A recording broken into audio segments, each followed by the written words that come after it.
All right, ladies and gentlemen, Top Esports T1 just concluded. What an anticlimactic series, if anything. Top Esports have bombed out of tournaments in such a similar fashion now.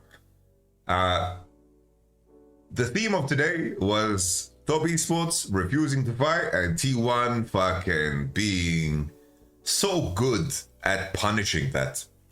I really loved how T1 tethered to the opposition at all times. I thought that was beautiful. It's like all the space that Top Esports was offering, all the T1 players were pouncing. There were many moments where Zeus postures forward really deep. Everyone's posturing forward really deep. And I really love how T1 is playing the fights in unison. This is how they beat Billy, right? In that fight with the Vice Smack where they crossed through. T1's spatial awareness and team cohesion in fights is really fucking S tier, man. Really S tier. We always talked about it, right? When I talked about T1 in preparation for this, T1, if you can put them in fights, if you can put them in situations where they can mechanically show up, then they're going to be able to compete with the best. Compete with the absolute best. And today, I think the main evolution for T1 is Kiria's playing out of his fucking mind. Faker is in form. It is crazy that time and time again, we now 2 years straight is like, fool me once, shame on me, fool me twice, shame on me again. Because when it comes to summer, right, they lost to Damwon. They almost lost to KT. Their playoff run was giga disappointing. In summer, they were falling off. And time again, World Championship comes through. They are fucking looking fantastic. Portal Grid mentioned 2022, they look not good as well. Well, it was difference between looking good and like they looked solid. Like they made finals against Gen.G. They looked solid. They lost against Gen.G in a final, and that's it, you know, in summer 2022. But this year was like really, this was the worst version of summer that we saw from T1, for sure. I think there's no question about that, in my opinion. T1 now, I think that the main standouts, right, is I think that Zeus is looking fantastic. I think that, the main concern for me when it comes to T1, when they face up against Gen.G and they want to make a deep tournament run, I think the main thing is that there is many moments where Top Esports in mid-game actually got initiative, right? They got initiative because of enemy being better in the jungle support department in terms of how they contest. I will highlight this because this is still the weakness of T1. I always say the same. Korea is very good at gathering vision around mid, and I think Owner and Korea try to do many things at the same time. They farm, put vision, they never do things in unison, they don't sync up. In some cases you can get away with that and you can get a lot of value, in some cases you don't, and this is where your teammates are going to suffer. This is something that maybe the other teams can challenge, even though I don't think Gen.G is specialist at that either. I don't think Lehens and Canyon sync up well. Like Top Esports and How Alive were the masters of that, and they fucking completely annihilated Top Esports today. Pike is looking good. Pike is looking really good. I think in comparison to summer form, I think that across the board T1 is looking good. Let's talk about their gameplay and why Top Esports looked like as bad as they did. I think the first initial game, I really didn't like the Rumble first pick. I think you limit yourself so much here. I think that Ivan Tristana is very good into Silas Sejuani, but I do think that Rumble limits you so much because I don't think Rumble together with this champion combination, I just don't like it. I think that something that we highlighted in the previous series, the teams that pick 80, 1, 2, 3 are just always better off. I think this is so important. A fun detail now about T1, it's like how many red side games did they win? They played red side here, blue side only against Pain Gaming. Everything else has been red. Red.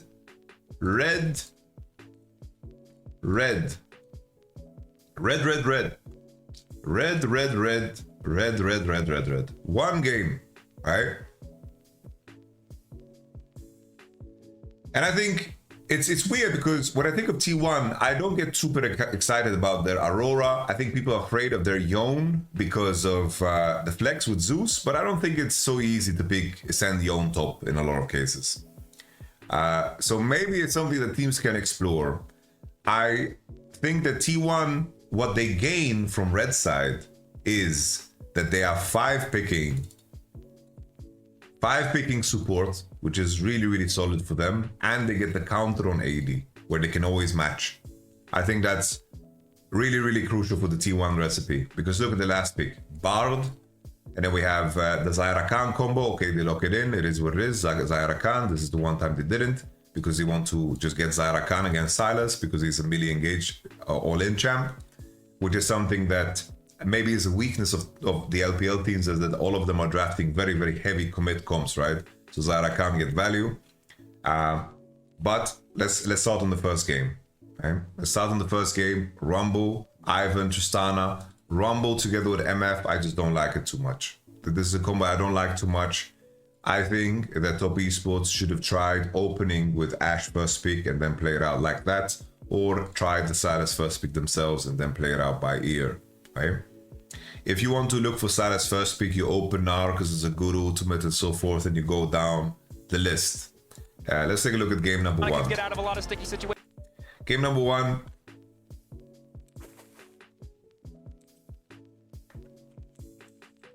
Let's fast forward. I think that T1 did a very, very good job. The reason I like the draft more is because Sejuani, Bard will have timers to pressure mid. And I think that when Silas can get pressure onto Tristana, this matchup swings very hard. It was a very, very good invade here from Owner, a timing invade on the Ivan. After knowing his clear, he took 3 topside camps into invade. Camille on the slow push to Rumble is weak, level 1, 2, 3. And then they invaded the blue, pushed Tian out, burnt his flash, which is super, super nice. And this means that Tian never reached level 4. Cream survives. The Owner tried to Q, predict flash. But very cold here from Cream holding the flash long, and then Faker not hitting the E, and Owner not being in range to also E. We continue. Tian trying to get level 4 after marking Crab, having no smite. He is looking to pressure the Raptors, but after this, I think Tian just baits himself in by taking this path here onto Cream. Cream gets a jump reset, gets out. He didn't need any help. Tian walks in, dies with no flash, giving Faker the kill. To getting this kill as well, Bard basing in Fog of War, Sejuani being here, Tristana just has to give up the mid situation. And once again, Silas now is super far ahead because of the gank, Tian kill, and also the jungle and support pressure. So Silas being ahead right now is super, super good for the game, of course. And T1 managed to secure 3 grubs and additionally the dragon. This was very troll here from T1. The fact that the Owner goes here, Bard is in base, nobody's protecting Faker. I don't know how he lost his HP, probably took a bad trade. This is also on Faker too to be in this position. But Owner and Zeus diving a Ninja Tabi fucking Rumble with full HP is just complete troll. They go for this, there's no sheen damage, and then Owner just gets roasted. I think here Zeus needs to start and then reset with his ult, because Owner is just holding his spells because Zeus should tank. I think if they want to die this, which I think is a bad idea, Zeus needs to start tanking and reset the aggro with his ult. And then when he starts hitting with E, and goes E into Q, E, Q, W, and then R off the reset, and then Owner can E into R, then they can maybe have the damage to burst him. But Zeus was just holding for so long, letting Owner get completely roasted before anything happens, which I think is very poorly dived, very poorly played, and at the same time just dangerous across the board. They managed to kill Silas, and Tristana is back on the board with a kill. Here coming into the next fight, T1 are in a position where they get 2 core on everybody. Top Esports have no business contesting this, but they managed to get 1 grub away, so 2 grubs away, so at least that's solid for them, right? In this sequence, the sequences that appear now, I do think that Top Esports do a good job of always connecting with jungle and support, while Sejuani is farming. Bard is doing the defensive game, but we will see it here. Let's kill the Herald. I think here, just I always say on the stream, guys, always say on the stream, dig bush control is everything. If you don't have vision of the dig bush, it's so hard to play the game. It is quite natural that on blue side, Nash, Dick bush control is easier, and then on red side, Drake bush control is easier because of how this connects together with mid lane, of course. You have this pocket to play in to contest the bushes, and it's very easy to create like an arc around this Dick bush to put vision. So I do think that blue side has a big advantage on Nash area, and red side has a big advantage on Drake area. Well, we continue. So in this spot here, obviously top esports, look how far Mako can inch forward to create space. Korea trying to invite the engage, but he gets CC chain, so he can't bard ult, of course, the MF ult. He portals out, and Zeus is here. Red team do get the Rift Herald, so no harm, no foul. Here is a moment, right, where Bard is on top side. They can't contest the 3v3. They get pushed out. Faker loses HP too, because Leona's first. Sejuani is doing both side camps right now, so he's chilling. They do manage to defend, so it's okay, right? But Owner is limping into the situation, meaning that top esports can get priority, and Tristana gets the base to get Kraken Slayer.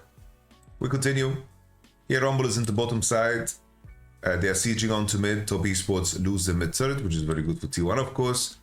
In my mind, what I wanted to see more from T1 in the mid game, I think they should have swung the Sejuani ults and their Bard ults a little bit more on Jakilov that needs to be very defensive to clear the wave. I think that would have made their mid game transition a little bit smoother.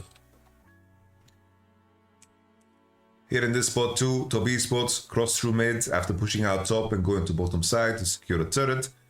Silas and so forth do the same. Top esports already lost first tower on mid, so it doesn't matter too much the race. But here as well, top esports are pushing them out because of the tempo advantage, and Rumble steals the wave.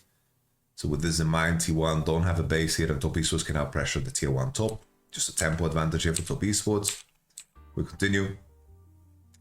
Camille walks on top side. She stayed after the initial TP, and top esports managed to secure the Drake because of the sequence before. They pushed out bot harder, and then they defended top because the enemy spent tempo to try to hit the tier 2, and then they pushed them out completely, crashed that wave, crossed into mid, and they went to the bottom side. Camille realized, I need to stay on top, started pushing, and they gave up Drake, right? These are the sequences that matter, you know. I think these are details that are very important. If T1 want to make like a very like a world championship winning run. We're looking at it through that lens. Okay, we continue.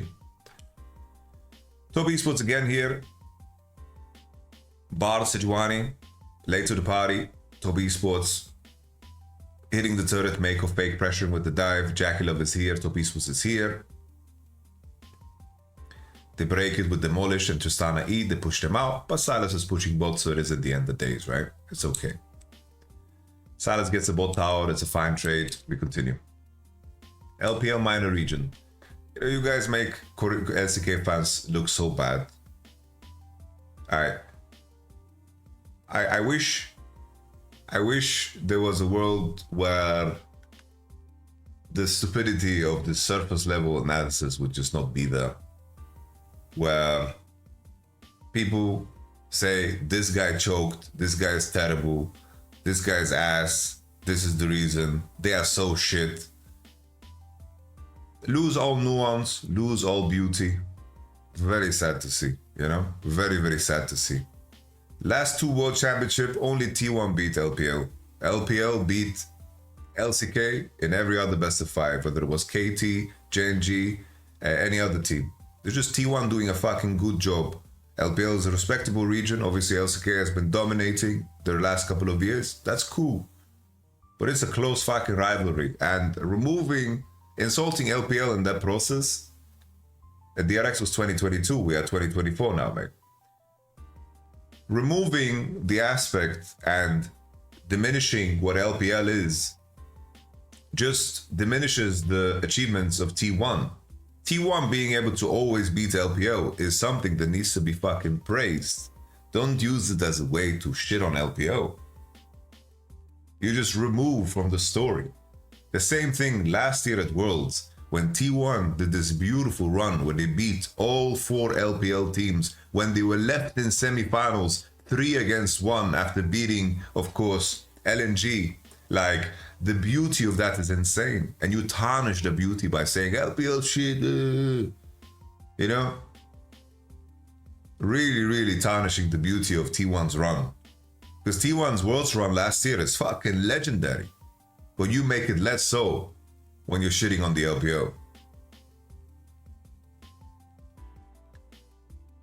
Imagine if I sat here and said now, wow, LCK, shit region, how alive, first seed, lost. No, that was a great fucking series. And performance on the day matters. Performance on the day matters. And the same thing, if T1 make it through somehow, beat Gen.G and then beat Bilibili, the magnitude of achieving that is crazy. Crazy. The magnitude of that would be nuts. And that should be it. You don't need to shit on people in the process, shit on teams in the process.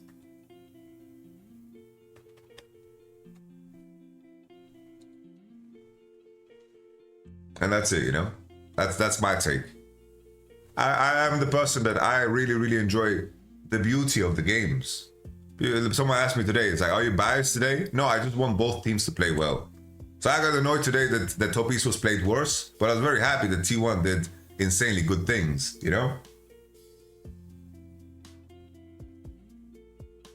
And the only reason I don't like you addressing these stupid comments because now the rest will be calling T1 fans stupid. Well, the thing is, people that are going to take what I say in bad faith, I'm not going to cater to those people. If they're going to use my take to say that T1 fans are dumb, that makes no sense. Because many times on this stream, I have explained it. T1 has the biggest fan base across all of esports. So their 0.5%, like they're crazies. There are a lot of crazies. But every fan base has crazies. I have crazies. I average 500 to 800 viewers here, right? I have a couple of crazies here too. Sometimes they show up and I have at least the opportunity to ban them. But they show up too, bro. They always show up. But the average is super cool.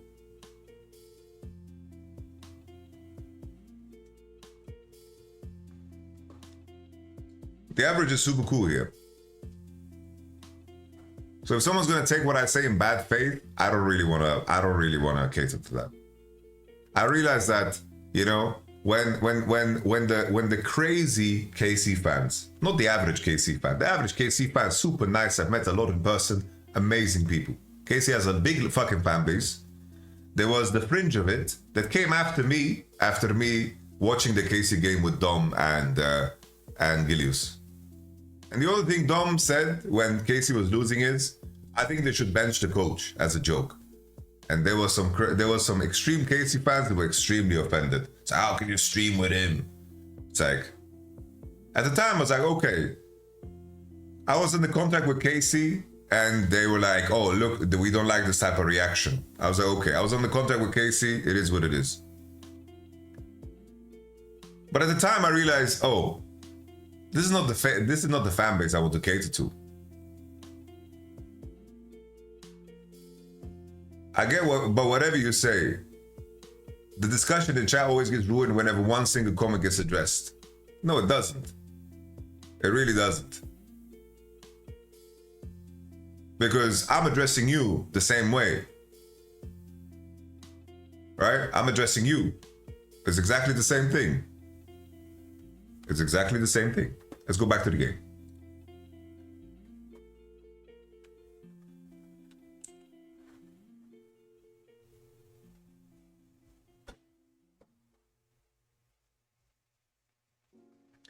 Top Esports, I think they did a good job of doing the grouping right and doing the pressuring at the right time. I think their mid-game, they managed to generate a bit more gold, you know, for everybody.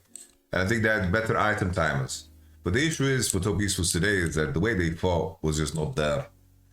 I think the 369, his fighting instinct was horrible. I think how Cream also plays in fights, like here, this is a moment where you can see the differences. Like, why is Knight the best mid laner coming out of LPL? Because his fight understanding is fucking brilliant. Night and day difference between the Galio of 369 and the Galio of Knight, right? Night and day difference. Let's take a look at this fight. Camille managed to steal the top tier 2 when they lost the mid tower, which was very nice, I think, from Camille. I really, really like that. And now he's crossing into mid with the Sterax built and finished, and he's undermining the enemy, pushing the enemy out. And now T1 have big bush control. There's one cheeky little ward there that spots them. Camille on the flank, which is obviously super, super nice. Sejuani ult used and Bard ult used. So T1 is just not playing for the fight because they lost Dick Bush, right? They're playing for the exit, which makes a lot of sense. Here, Dick Bush control is everything. Anyone that's watched my content, they know Dick Bush control is everything. T1 understand, we lost Dick Bush. It's half for us to turn. We're going to cross out, take the Drake, peace out. Top Esports now realize they didn't use tools. So they're going to look to pressure Nash because they want to invite a fight. This is not a situation where Top Esports are thinking, oh, we're going to finish Nash. No, this is a situation where you're going to invite the enemy to come into you and then have a 5v5. I think that makes perfect sense, right? Here, owner needs to face check in because the Drake is dropping fast and the blue trinket is gone. Mako finds a turn because once again, the Dick Bush. Somebody needs to tank this. Somebody needs to tank this. But in the same vein, Top Esports now use a lot of tools. Rumble ult, owner gets cooked and fried, doesn't have flash. They use a lot of tools too. Gomiyushi doesn't hit the E and then the ult. Now Top Esports need to retreat because they don't have ults either. So a Drake trade for a kill, I think is solid. This is like a solid sequence from everybody involved.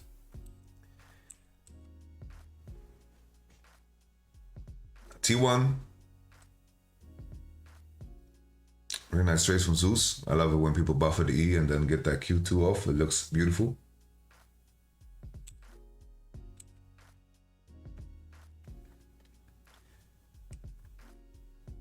Here, in my mind, the way I read this play from Top Esports, it's kind of like the Weibo play. Is that Zeus already got the tier 2 on bottom side. They want to force his TP out because their thought process is the 5v5 is stronger, but red side is stronger on side. They want to break that play again. I think it makes sense. Keep in mind also Tristana has 3 core, but the difficulty of this is that the turn is very difficult. Let's see how this plays out.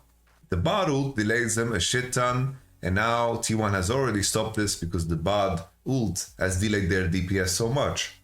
Being in this position already, when Top Esports only has 9k damage dealt, 9k health left on Nash, is obviously a problem. But they get the Zeus TP out, and at this point, Top Esports can definitely walk away.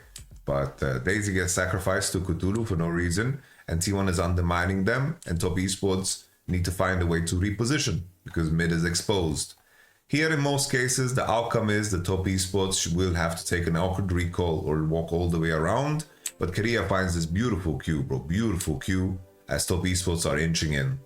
And I think this is a good highlight of how good T1 is at taking space when it is given to them. Korea is tethering, Zeus is tethering, which means that if the enemy missteps, they can easily turn. So, while Top Esports fought poorly today, the mistakes that T1 punished is actively possible because they have the mechanical confidence to push it forward, right? Korea walking up here like this, understanding the pocket of vision he's playing in. A lot of Bard players will be like, oh, I'm gonna die to Leona here. But he understands what the enemy can and cannot do. So there it is, the double Q lands on 2 targets. Top Esports needed to step into wave on top side. They would have lost position on mid and maybe T1 would be the ones hitting Nash. They took a very bad path and Korea and Zeus punishes it.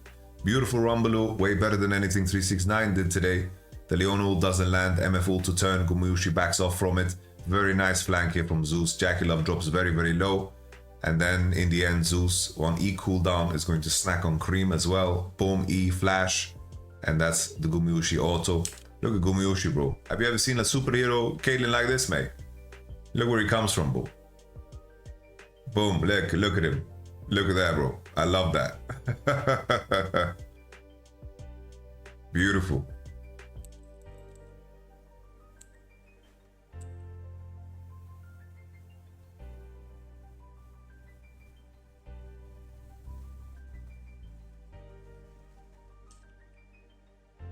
Here, I think people thought that this is bad, but I honestly think it's not that bad.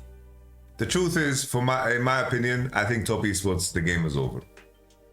they're gonna lose the salt point fight if they're in a situation where they face check into enemy. I think that they need to be, they just try something. Their game position is so trash. So trash. They don't lose, they will not win a fight when the enemy is on even tempo on Drake. They won't. So they're trying to use the only tempo window they have after the enemy went really deep to try to push for an end and portal out to hit Nash. I think it makes sense. It makes a lot of sense. Of course, it ends bad, but sometimes you need to play the hand that you dealt, you know? There's no folding here. The triple bottles is fucking gorgeous, and then Top Esports gets wiped. Let's take a look at game number 2. Game number 2. Solo kill in his match. Game number 2, I honestly think the Top Esports had a good draft. I thought that they had a good draft. The Silas lock-in worked out right, Sejuani out, and then enemy went Rumble Rakan, and then Zaya on 3 into Ezreal. I think that Rakan and Zaya are decent into Silas, but Ezreal blind here together with the Rel is solid. I think maybe you could ask if they can pick something better than Rel into Rakan, but I think this is just comfort at this point, right? I think probably I prefer something like Leona or even Nautilus, but it is what it is, right? Rel is a solid blind. I don't think it's the end of days, right? It is what it is. The continuation here is Renekton and K'Sante just banning out the comfort of Mr. 369. Here I was surprised that T1 didn't line themselves up for the Galio themselves and then picking Jungle, because I thought if they pick Vi and Galio themselves in this draft, I thought that they just win on the spot. I was very surprised that they didn't. So they picked Zenza on 4, which I didn't think was too exciting. I thought they're gonna give Vi or take Vi, because I don't think Silas with Vi ult was that big of a deal here. I don't think it was that big of a deal. We continue. They went Galio into Rumble to deny the Galio, and also is a good pick into Rumble, right? And then Viego. I think it's a rare game where Viego is okay, because I think your comp is rather complete without Viego. And enemy, you're very weak with Jarvan or Zaya, that it's okay to get away with it. Something that you could pick here if you really wanted to instead of Viego is Wukong. But Viego is a little bit stronger early, so you're sacrificing teamfight power for early game power. That's just a trade-off, right? If they have Wukong here, the team fighting is better, and maybe in hindsight, right, Top Esports was so fucking timid and bad in the fights that maybe it was the way, right? Like they were choking the fights giga hard, so maybe they should have just fucking drafted buttons the same way Billy did, right? Like for example in this game, Rakan, Wukong, Silas, Gnar, like they just have buttons, you know? I thought that Top Esports came out of this draft better. Maybe just Wukong instead of Viego is the way. Thank you very much, Sui. I appreciate the kind comment. I appreciate that. Ari gets locked in on 5. I think that Silas had very good ultimates. I think Silas against Ari is literally very hard to play in my opinion. But Faker played so fucking well, and I will break it down. Let's take a look at this game. So Time, as we know, because both of let's move forward. Let's move forward. There was some pressure around mid. Faker lost flash Cream, and he tried to solo kill Cream but didn't get it. Here, I think Top Esports did a good job of pushing T1 out. I think they're stronger in this spot here. Cream with Ari ultimate, Galio at this point in the game is really strong too. Yeah, Galio TP's bot, so he has prio and tempo, but Jackal of conditions as he crossed has very low mana, only 2 biscuits. Gumiushi is going to use this to his advantage and pressure, and then Galio, after pushing out bot, is going to base and go into topside because Jackilov's condition is very bad. So Galio is going to take over the top, and then he's going to have better tempo than Zaya. But here in this moment, because Zeus can push up bot for free because Galio based, they're going to secure the bot crab and also the Drake, which is the trade-off for securing like Jackilov. Because otherwise Jackilov would be in isolation against Zaya, and Zaya would chip away at his HP. And that's it, you know? Salazar is hard to play from which perspective? I think that the matchup early levels is a little bit difficult for Silas, but I think that Silas benefits so hard from Ari ult and better itemization that I think that it's harder to win games with Ari than it is with Silas, in my opinion. So T1 get first Drake.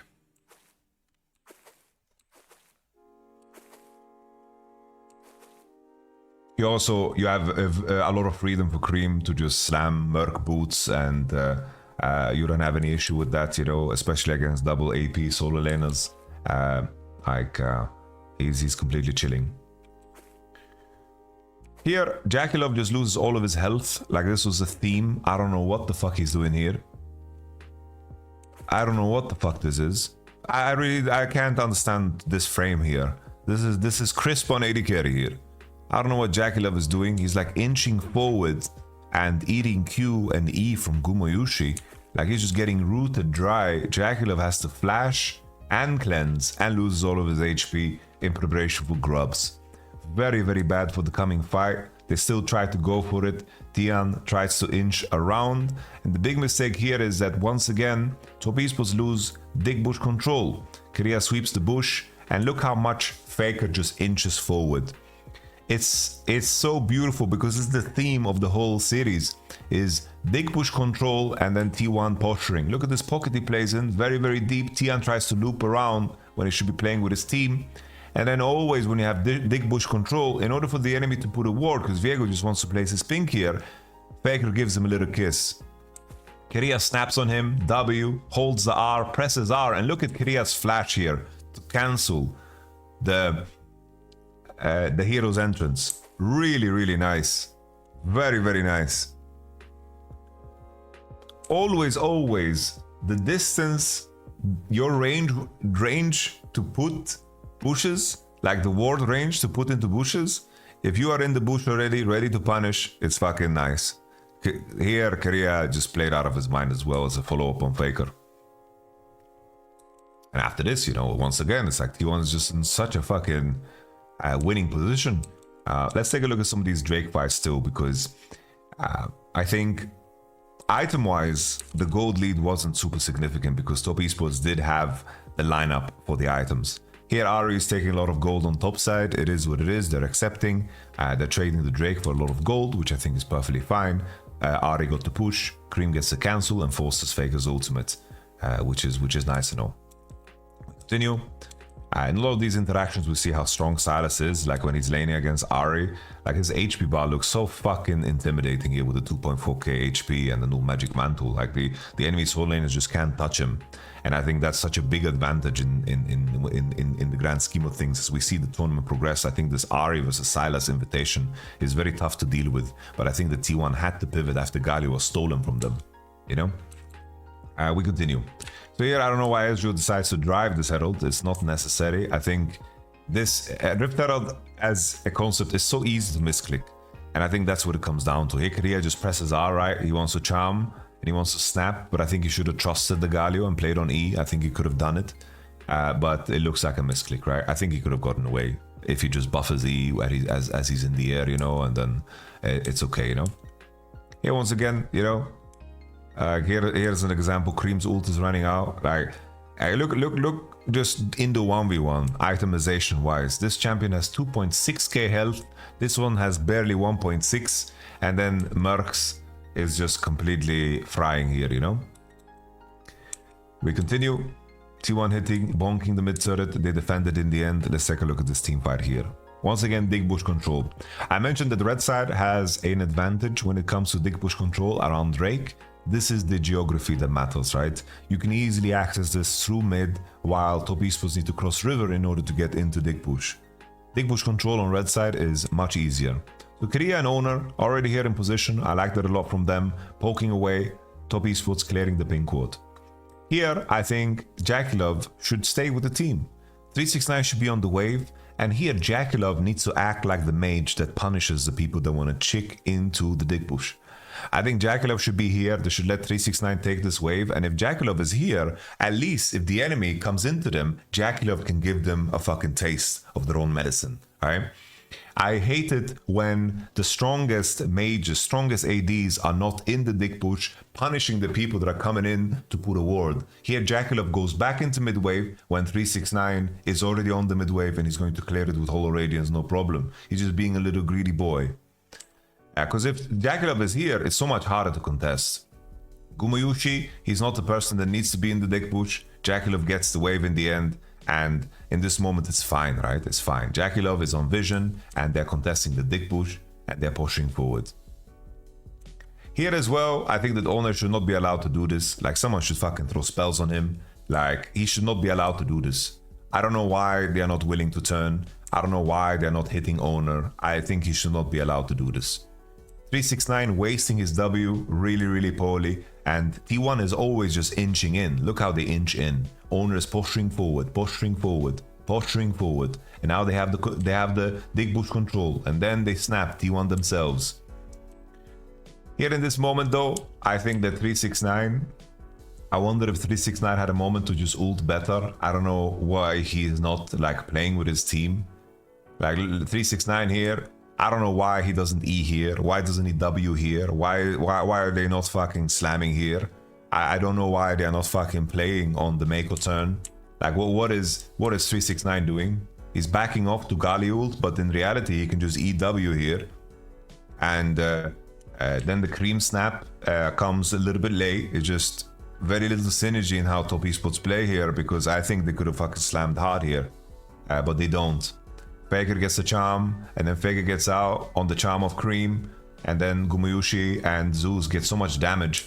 I think Jackie Love's position as well becomes awkward because he E's out rather than inwards, you know? I think he needs to E towards his buddies so he can keep fighting. But I don't like the fact that Galio starts with ult here, because it's so easy to walk away when you can easily EW. I don't like it. I really, really don't like it.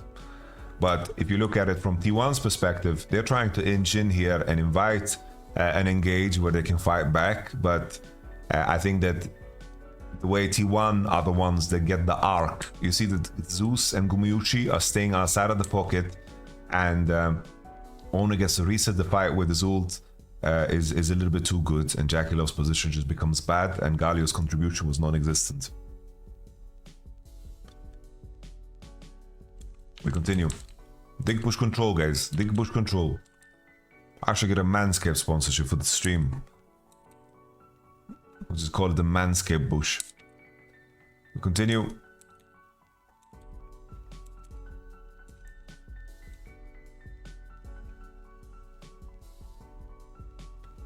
Jake spawning in 20. Next wave doesn't matter. Once again, the same thing, right? Somebody needs to fucking put a pink here, and they need to fucking start stabbing the enemy, you know? They only have one pink, and that is on Silas. He needs to place it, and they need to stand their ground so Jackie Love can actually like hit these guys. He needs to be the one punishing. But look at Faker here. He knows the enemy has no vision. Look how deep Faker goes in terms of creating space. Look how deep he goes. Look at this position. It's primed. They don't see him right now. And Faker is so deep into this position because Silas didn't put his pink, and with no vision, Jackie Love couldn't fight back. And then Faker gets the love tap onto Mako. Look at that. And the fight is over before it even starts.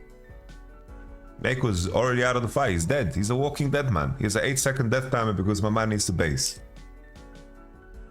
And here, top esports decide, okay, we can't fucking fight this. We're walking away. Mako put all his green wards into that bush, but they just cleared it. And Silas really needed to put a pink. These bushes are the reasons why everyone should walk with a pink ward to these fights.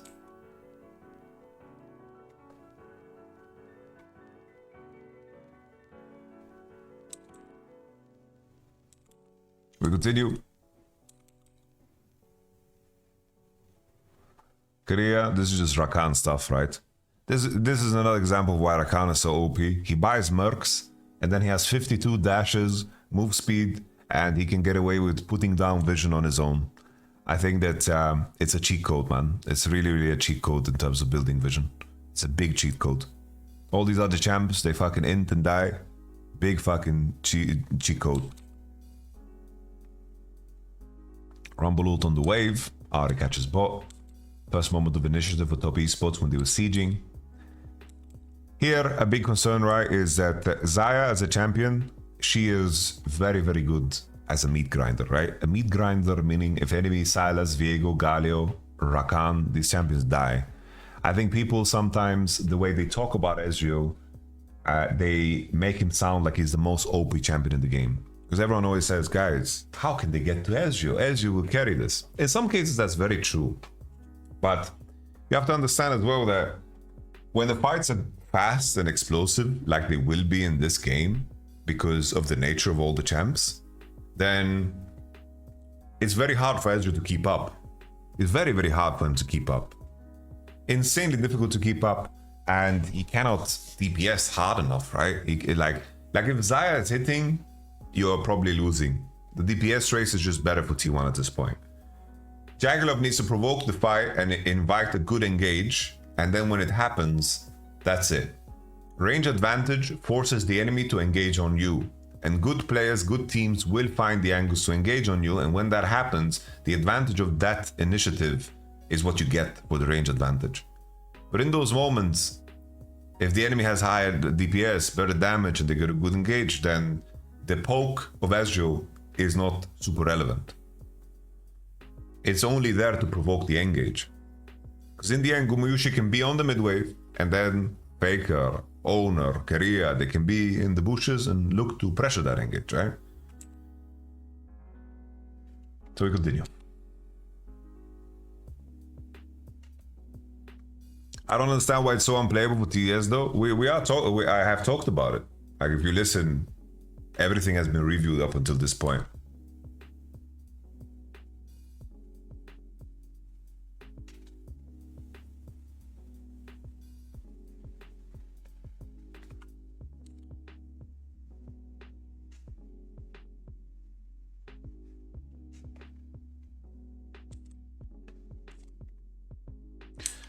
Has your opinion about Keria being bad at playing around his jungle solo lanes on side lanes, being better at playing around the midway with Guma and laying vision changed after this series? Has Rakan and Pike in game and the way he is moving around Faker and Zeus on sides was extremely good. It was good, yeah, it was good. And I think it's very champion specific, right? Just Rakan, Bard, Pike are the epitome of movement, right? And I do think that when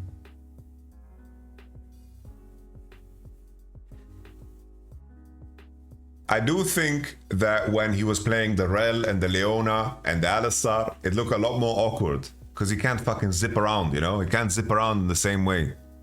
So it's like, Keria just needs to fucking have a champ that can zip around like a motherfucker, you know? And then he's everywhere. He's fucking everywhere.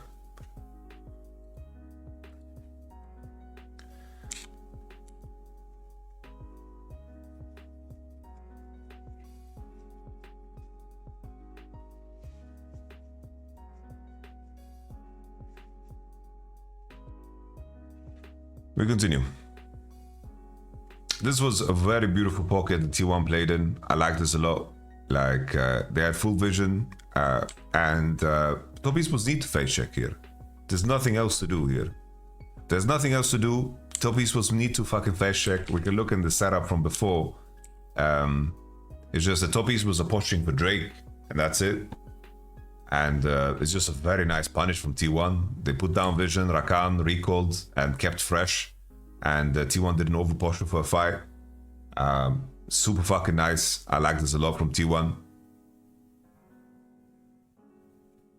Smoke lingers, bro. You're getting too stuck in the semantics of other people. It's like T1 had very, very good vision control this game, and it's okay. Like, they're doing a very, very good job of it, you know? I don't think you need to start a war with people in the chat, man.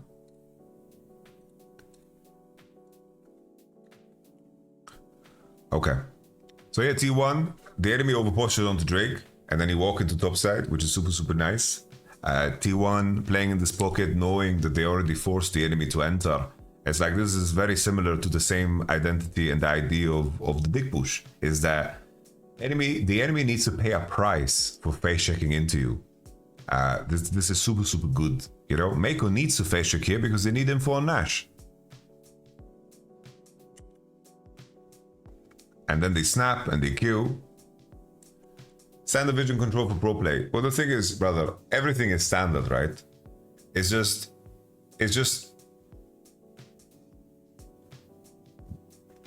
high level gameplay is just higher precision of basics. That's what it is. League of Legends isn't inherently complicated, but it becomes so because you're playing 5 against 5. And uniting in the same idea in information and processing it real time is the challenge of League. And the higher the level is, the more difficult it becomes.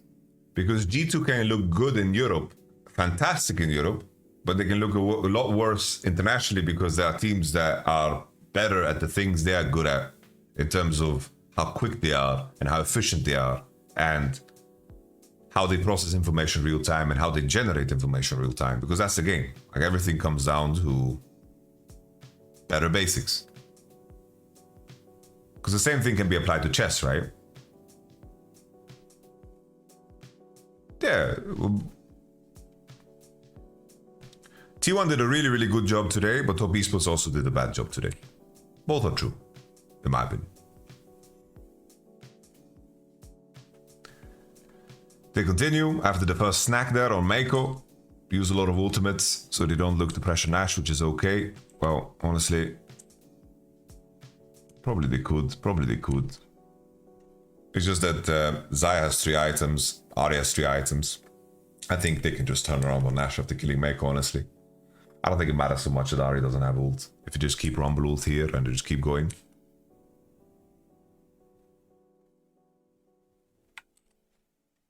Alright.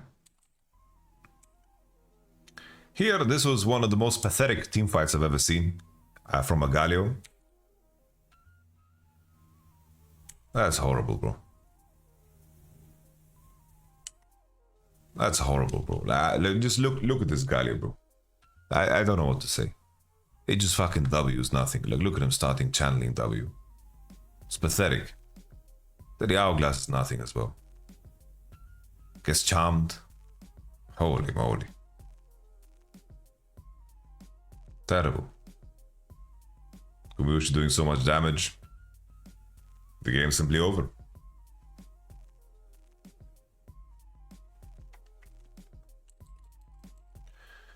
Alright.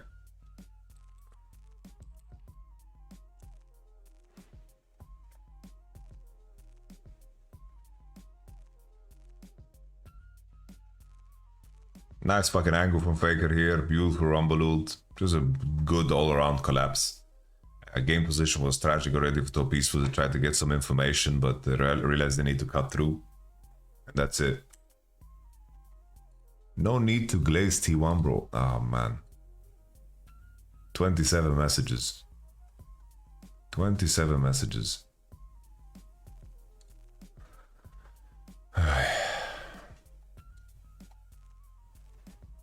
It's okay.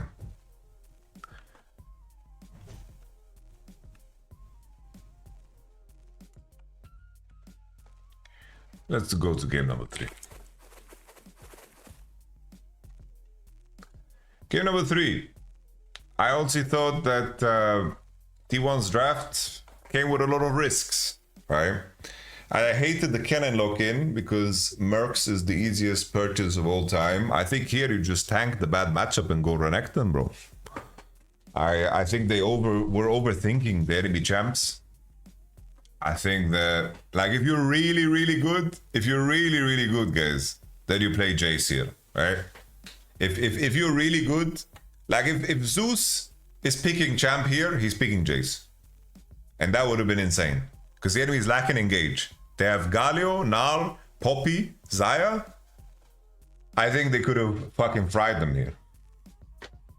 Completely fucking fried them here with a Jace. And that's it, you know. But they didn't.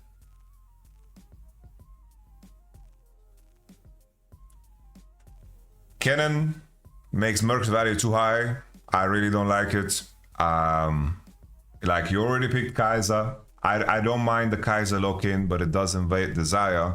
The main thing here about this comp here on red side is that they have very little engage. Very little engage here, the red side. But if you commit all into them, they're gonna murder you, right? Plain and simple. Like, these champions, like, this game was a very, very back and forth because I don't think, like, I think Top Esports' draft is bad, but I also think T1's draft is not that great. Because this T1 draft, especially when you lock in Pike on 5, You rely on your Pike outplaying the shit out of the enemy. And fair play, Korea did it 10 times over.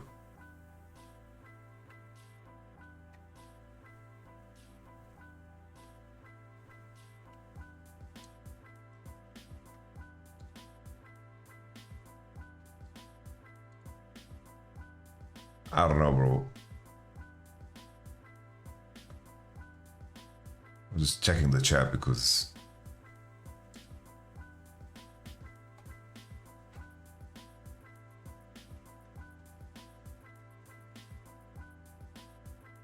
I don't know why. I will begin timing people out if they argue with each other for pointless reasons in chat. So, I don't like the red side draft. I think in isolation, things are good, right? You have Galio into Silas. I think that's solid. But you have Galio together with Nar and Poppy as your top side. It's not that exciting. You have Zaya, which is good, into the likes of Kaiser and so forth. But with these pairings, you're lacking engage, right? T1, and then the Pike you pick on 5. Usually, you know when it's good to pick Pike? Pike is good to pick when nothing is good to pick. That's it. Pike is good to pick when nothing is good to pick. I don't know what champion here on 5 can save the draft. So you pick Pike. What does Pike come down to? Pike needs to get so much value in the first 10 minutes of the game to compensate for the fact that he'll be weaker later. And this game was a fucking Pike masterclass. If I bring you back to the Pike games that Hillisang played in 2022, it was the same thing.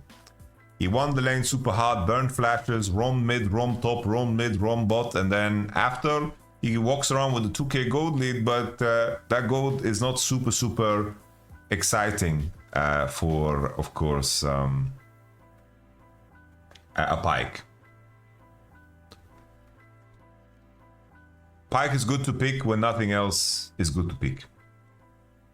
I think that top esports having such a Mercs weak draft is very bad, and I think that the synergy of the champions here of T1 is lacking. The lane matchups in themselves, I think that Zaya Pike win against Kaiser Leona. I think that Silas loses against Galio, but Cannon should be beating Nar, right?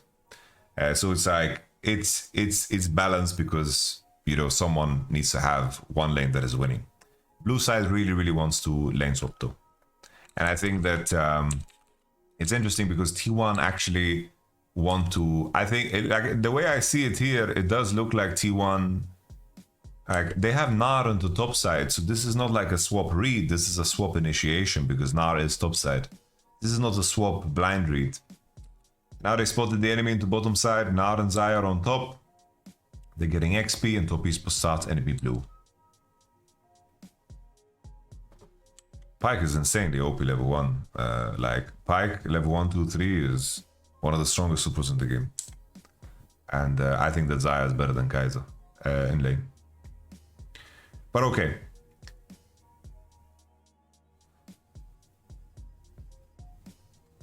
Because it's like, if you're stronger level 1, you're gonna be stronger level 2 too, because you get level 2 first, right?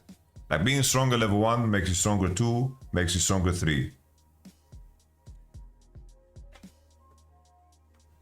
But okay, they swapped. It is what it is. It's okay. Maybe they did it to Nar to get out, but Pike got level 2, crossed into bottom side. And now he's being cheeky. Tian spots him, chunks him out, he forces his E. And then eventually Pike is into bottom side, Zaya base, and Nar stays top. This is something that T1 did at MSI, where basically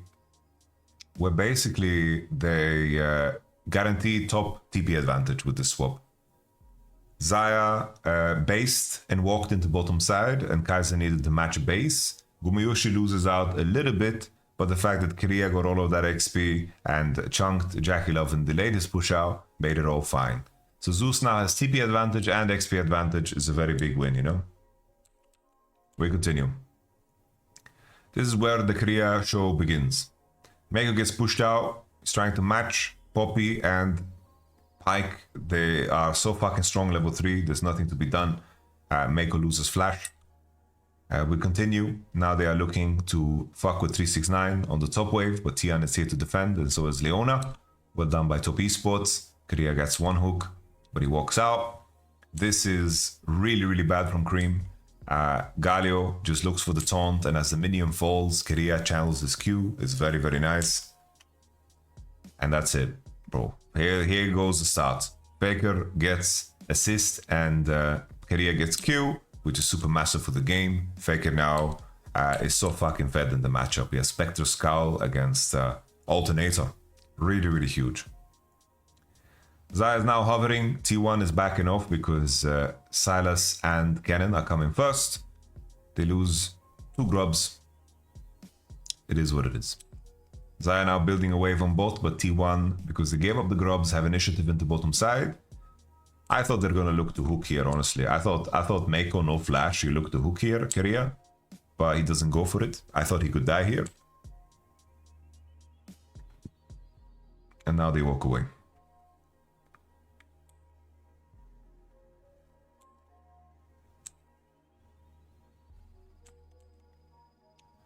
Not a little chunk, just guaranteed Drake, no biggie. Cream needs a base. If they want to do, they could do Drake, but Poppy pieces out and just does golems. I think it could have been a Drake angle because of the mid prio that you had with Faker. Continue.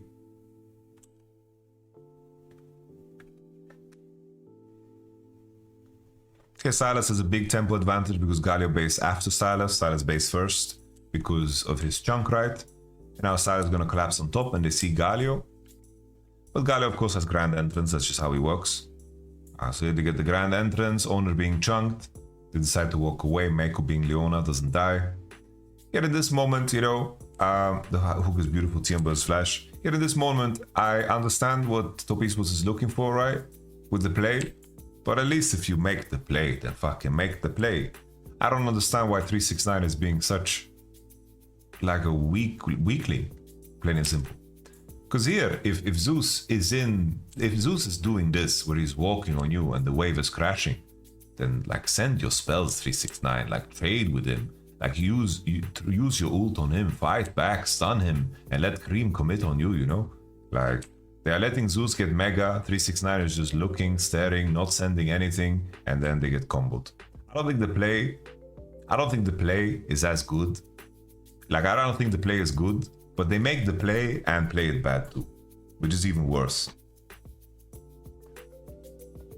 In my opinion. Oh, if he just stuns him and then Leona CCs too and then Cream comes and ults him, like they can CC chain him easy. It doesn't have mercs, nothing. Like, just use your spells. I really don't like this. Just use your damn spells. But Zeus gets mega, they snack on him, and obviously, I don't like the play. I think they can walk away. Silas has initiative into mid, Kali ulted, they're pushed out, and they could have easily walked away. But if you make the play, commit to the play. That's all I'm saying. We continue. Game looking beautiful for T1. Faker now has Hollow Radiance against no item Cream, like it doesn't move his HP. Zaya has no pressure on her, full vision around mid.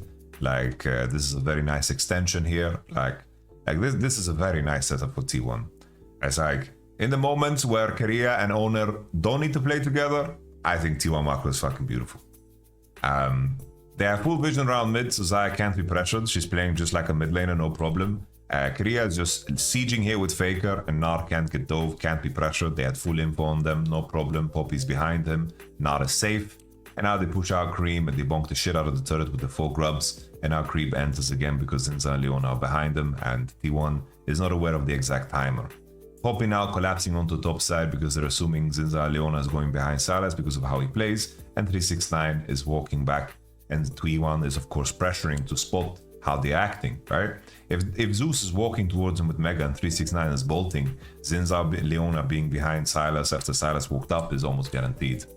T1 very in tune with the information share, I like that a lot. Top Esports secure a Drake because Poppy showed on top right on the ward, and they open up on bot first with Zinza and Leona, and Pike didn't base just yet. That's fine. Galio now with a fresh base. Silas lost tempo to kill the Drake.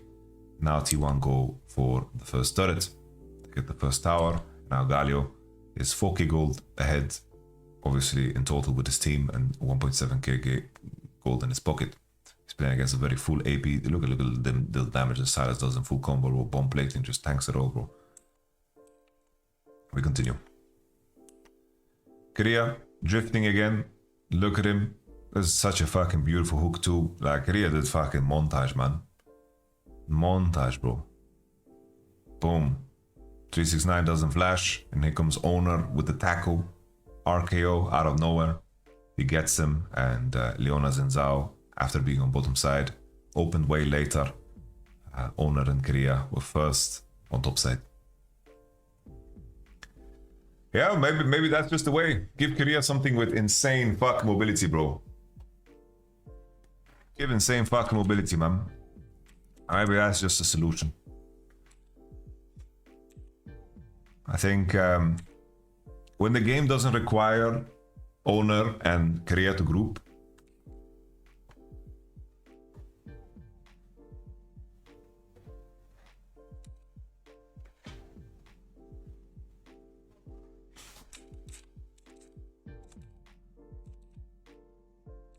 we continue.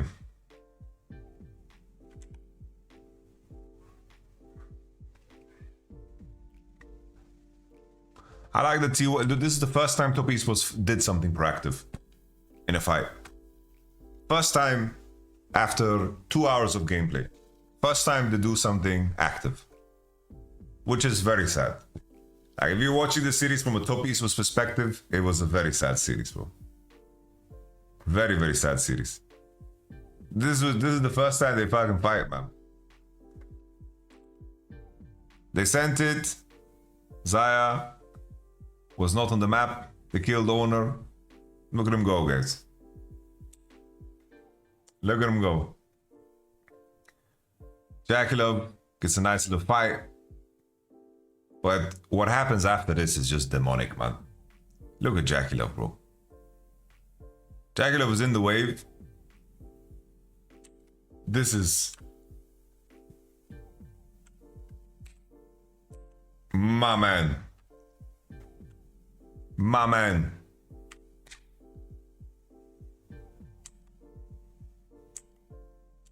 Damn.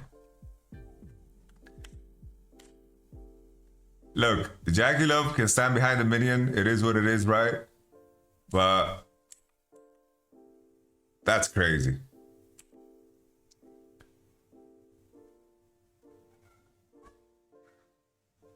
I agree with the take that T1, like Top Esports and T1 together made Top Esports look very European today. Like, they looked very Western. This looks like a fucking Rogue, you know, or some shit, you know? Like Rogue being in quarterfinals randomly. You remember that shit? 2022?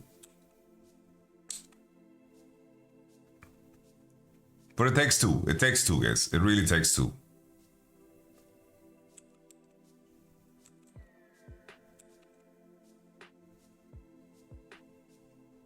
Was Rogue the first seed? They were, yeah. They were, yeah. They won that summer split against G2. Alright. Now the T1 disrespect starts a little bit. I think they had a little bit too much fun. I think, like everybody else, I don't think anyone thought that T1 could actually lose, especially with fucking Cannon going AD and 369 being the pilot.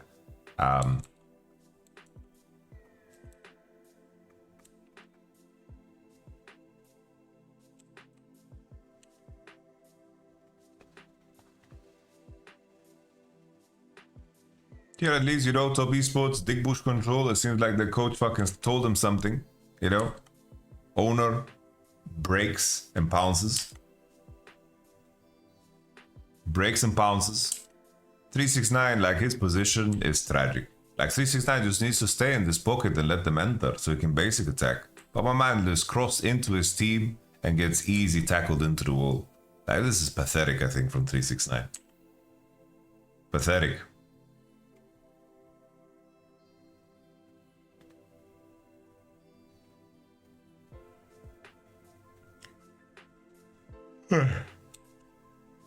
And T1 turned around to Nash. Mako once again needs to face check. There's no other play. I think here, if Cream ease out instead of ease in, I think this could have been a lot better. This fight, I think Jackie Love, fighting back at least, was doing a good job. Here comes 369. Good flash from Jackie. I think here, 369 using W is really bad. He should just fucking hit, keep W in case the Galliot comes out. Because Faker getting away here and buying so much time is a problem. The Prey Seeker is not sent good, but it is what it is. Gumayushi with the beautiful hook onto Jackie Love as he ulted, and Gumayushi can just clean him up. I think Top Esports misplayed this mechanically here.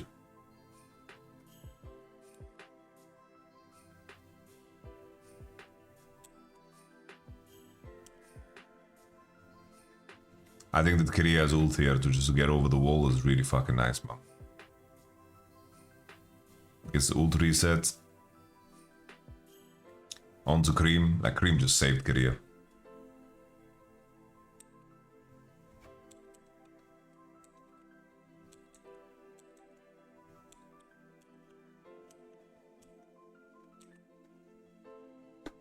Jackie Love no sums. He was in base as well. They start hitting Nash. I think it was very difficult for Top Esports to even enter because they have to face check through Pike and so forth. And Zaya works similar to Kalista in the sense that they can easily fucking rend. Owner with the Poppy ultimate. Very well done from T1. At this point, we're just watching T1's victory walk. I think this was a little bit silly. Kiria being in the bottom side. Him hitting the fucking turret, taking the gold away from Faker. He said, fuck you, Faker, I want this money.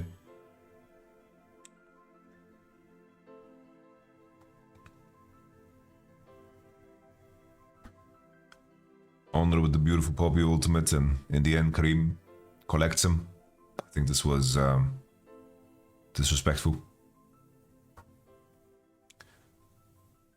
Guma played, did what he could and did what he needed to do. Sometimes the game is decided like that. Everyone that watches League knows that there are games that are easier to play than others.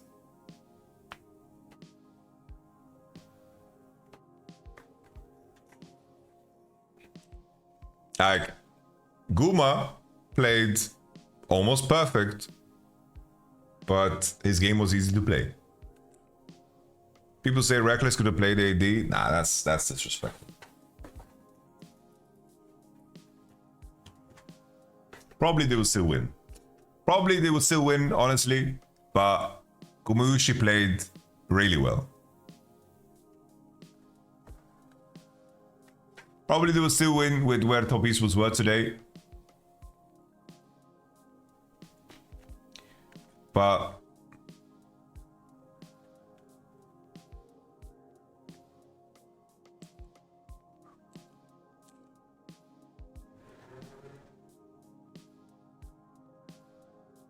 I'd rather have Guma in comms than Reckless. Sad playing JPEG, we are not arguing that Reckless would do better than Gumayushi. Just to loop you in. Yeah. We are not saying that Gumayushi... Nobody's saying that.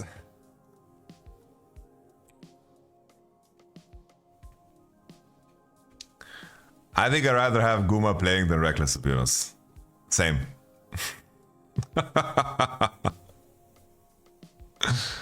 Same. I still think, like, Gumayushi in the fights, his ult usage, his sum usage, like, never dying on mid, playing to info, dying, like, playing a perfectly clean game. Like, we should have respect for that shit too, guys. I told you Korea is the GOAT. You're right. You're right. I don't know, bro. They look so trash. They look so fucking trash whole summer, bro.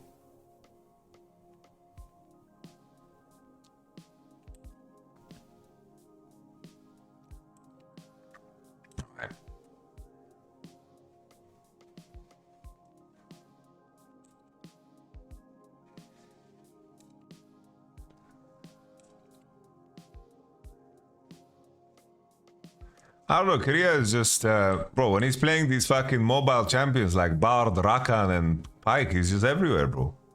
He's just fucking everywhere.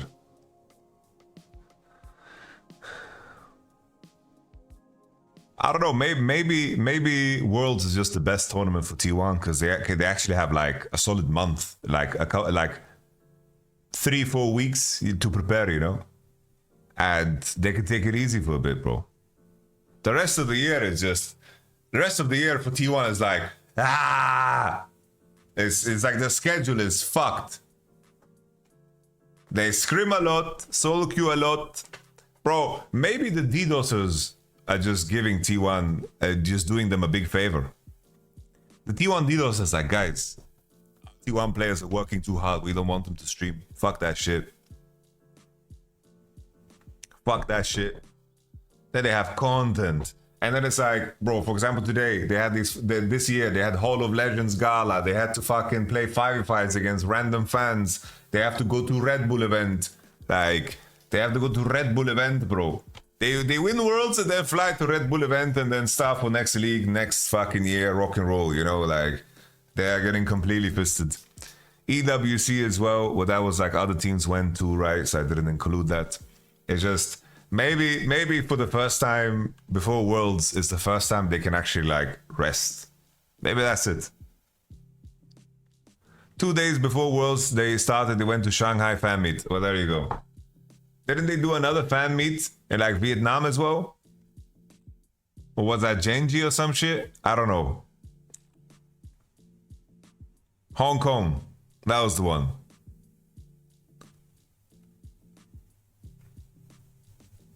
How fucked up is that? Okay. Rebozo.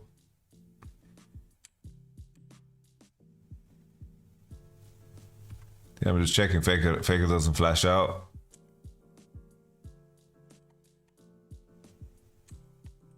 I think Faker just needed to flash out here. And that's okay. Crazy the cream is allowed to live, man. It's whatever. The series is finished.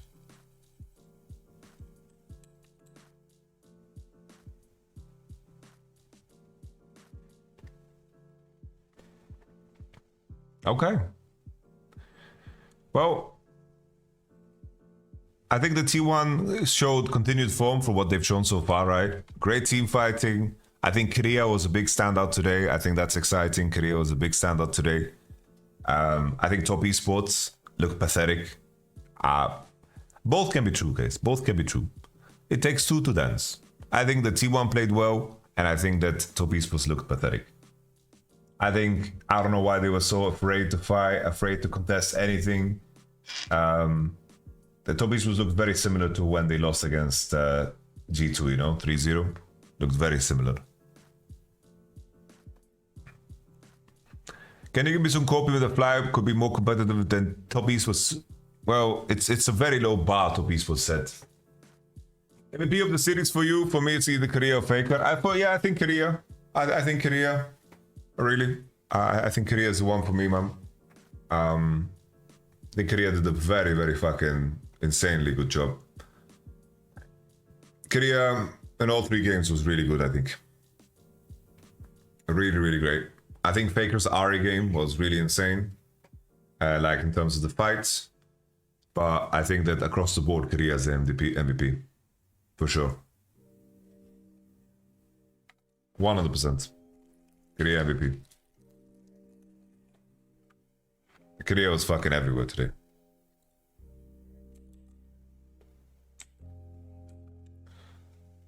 I think I don't know, Gen.G is so fucking high level that they are quite lactose tolerant, you know? The only thing that maybe you can ask yourself about Gen.G is that maybe they're a little bit stage cold, you know? 2 weeks.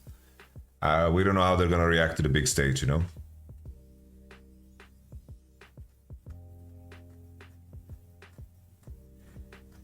Has T1 showed anything today that makes you think, oh, they can definitely be Gen.G? No. Nothing that extreme. I think the main thing for me is just that Korea form is looking good. And I think that maybe teams should actually chin check T1 on blue side and open all OPs. I think that's a way to tackle them because they've played only one blue side and that was against Pain Gaming. And I think that Korea last picking support is too fucking deadly, bro. Korea last picking support, you need to fucking throw him off a little bit. I think it's time to throw off the boy. I think that's the way, man. That's the way. That is the way. You always worry about Korea and Owner, but they are playing good, so it's good for T1. I worry about them because they are... I think Korea and Owner, to me, are up there in terms of... Korea definitely, like, mechanically best support. Owner, when he plays good, one of the best mechanical junglers of all time, for sure. But they are quite inconsistent. They are inconsistent. If you look at the whole year. But at Worlds, they are really consistent. Every Worlds, they are insane. Every Worlds, they are insane. So there's that. No, I think today was uninteresting, boring, but we are shaping up for a crazy one. A crazy one. Gen.G is gonna smoke flag quest. I don't want to even spend time frying that up. I think that they're going to just annihilate, man.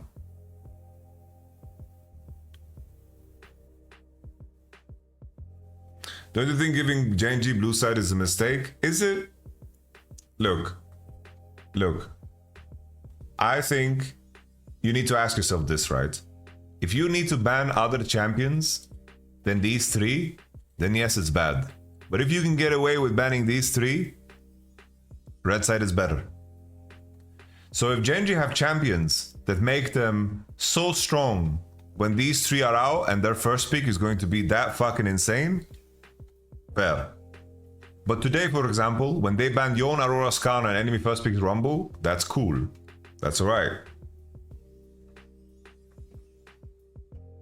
That's the main thing. For example, Silas looked OP, but not anymore, right? Silas looks OP to me when he plays against Ari, and that was the matchup we saw mostly. But in this game, Galio into Silas looked fucking tremendous. Right? So everything is evolving.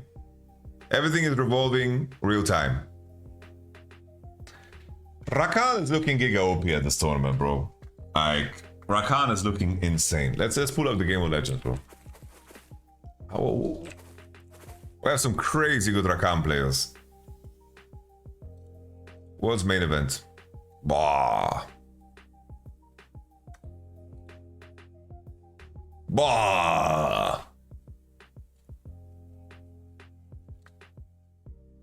Bro, look at the people that lost.